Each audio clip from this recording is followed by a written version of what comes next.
Assalamualaikum warahmatullahi wabarakatuh. Perkenalkan, nama saya Suryadi Laksono, NPM 102. Saya akan menjelaskan tentang fusi logik atau logika fusi. Yang pertama, pengertian dari logika fusi sendiri. Fusi secara bahasa diartikan sebagai kabur atau samar-samar. Suatu nilai dapat bernilai besar atau salah secara bersamaan. Dalam fusi dikenal derajat keanggotaan yang memiliki rentan nilai 0 hingga 1. Perbedaan dengan himpunan tegas yang memiliki nilai 1 atau 0, ya atau tidak. Logika fusi merupakan suatu logika yang memiliki nilai kekaburan atau kesamaran, yaitu disebut fusiness, antara benar atau salah. Dalam teori logika, fusi suatu nilai bias bernilai benar atau salah secara bersama. Kemudian konsep logika fusi. Konsep logika fusi dapat dengan mudah kita temukan pada perilaku manusia dalam kesehariannya.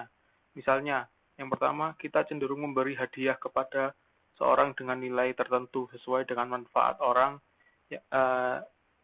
tersebut kepada kita.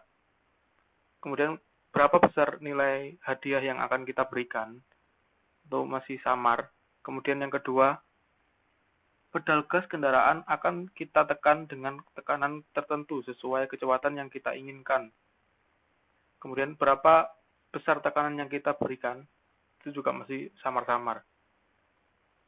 Perbedaan logika klasik dengan fusi. Logika klasik itu logika tegas gitu ya.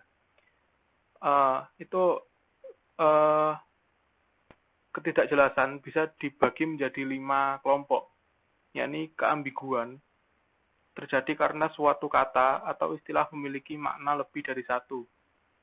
Contoh, bulan. Maknanya adalah suatu benda langit, namun makna lainnya adalah bagian dari tahun. Kemudian yang kedua, keacakan. Karena hal yang kita inginkan belum terjadi. Contohnya, besok akan hujan. Kemudian yang ketiga, ketidaktepatan. Disebabkan karena alat atau metode pengukuran yang tidak tepat. Contoh, volume bumi.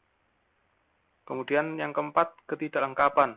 Contoh, ada kehidupan di luar angkasa.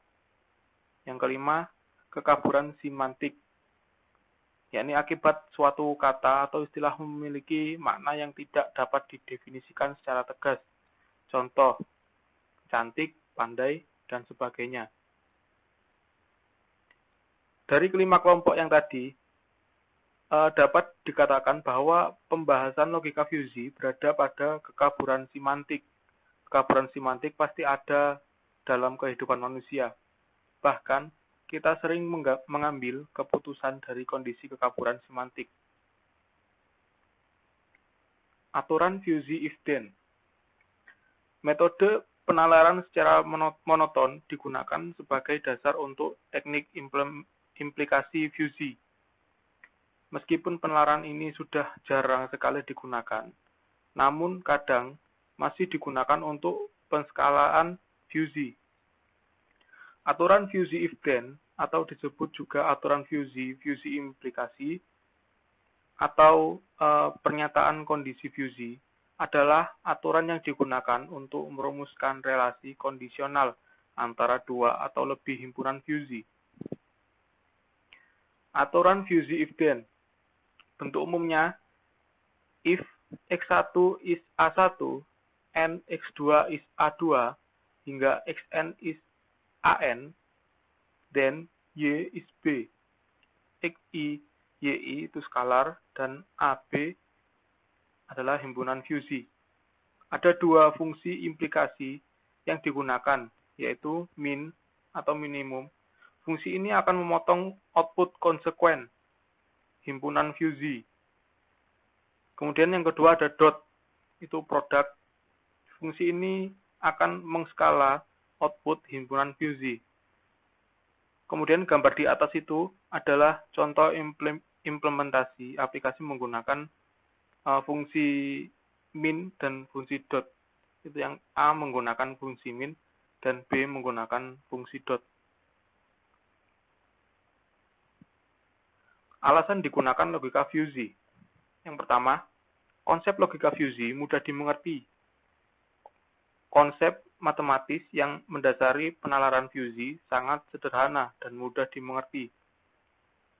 Kemudian yang kedua, logika fusi sangat fleksibel. Yang ketiga, logika fusi memiliki toleransi terhadap data yang tidak tepat. Yang keempat, logika fusi mampu memodelkan fungsi-fungsi nonlinear yang sangat kompleks. Yang kelima, logika fusi dapat membangun dan mengaplikasikan pengalaman-pengalaman para pakar secara langsung, tanpa harus melalui proses pelatihan. Yang keenam, logika fusi dapat bekerja sama dengan teknik-teknik kendali secara konvensional. Yang terakhir, logika fusi didasarkan pada bahasa alami. Aplikasi dengan logika fusi. Yang pertama, manajemen dan pengambilan keputusan, seperti manajemen basis data yang didasarkan pada logika fusi, tata letak pabrik yang didasarkan pada logika fusi, dan lain-lain. Yang kedua, ekonomi, seperti pemodelan fusi pada sistem pemasaran yang kompleks, dan lain-lain. Yang ketiga, klasifikasi dan pencocokan pola. Yang keempat, psikologi, seperti logika fusi untuk menganalisis kelakuan masyarakat, pencegahan, dan investigasi kriminal, dan lain-lain. Yang kelima, ilmu-ilmu sosial, terutama untuk pemodelan informasi yang tidak pasti. Yang terakhir, ilmu lingkungan, seperti kendali kualitas air, prediksi cuaca, dan lain-lain. Pertanyaan untuk reviewer, yakni, menurut pengetahuan saudara, apa saja aplikasi yang menggunakan logika fusi selain yang telah dipaparkan pada presentasi ini? Terima kasih. Semoga bermanfaat. Wassalamualaikum warahmatullahi wabarakatuh.